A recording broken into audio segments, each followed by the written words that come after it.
Naging masigla din ng mga miyembro ng Iglesia ni Cristo sa lalawigan ng Bukidnon na nakinig sa mensahe ni kapatid na Eduardo V. Manalo sa pamamagitan ng Webex links. May detalye sa Steve Yuson.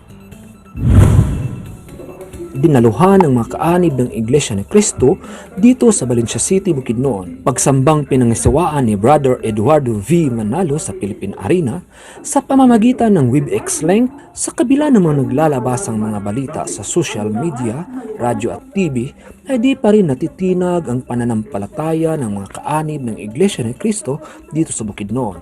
Maaga pa lang ay dagsa na ang mga gustong makapasok sa gusali ng bahay-sambahan na mga kaanib dito sa Valencia City.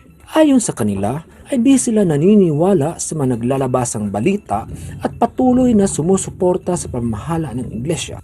Sa pamamagitan po ng makabagong teknolohiya, ay iniaabot po nila sa amin ang kanilang mahabang kamay at ang kanilang maawaing puso upang iparating ang kalooban ng Diyos, upang ang lahat ng mga kapatid ay tumatag at tumibay. Sa kabila ng pagsubok na nahaharap ay makikitang mas lalo nilang pinatitibay ang kanilang pananampalataya.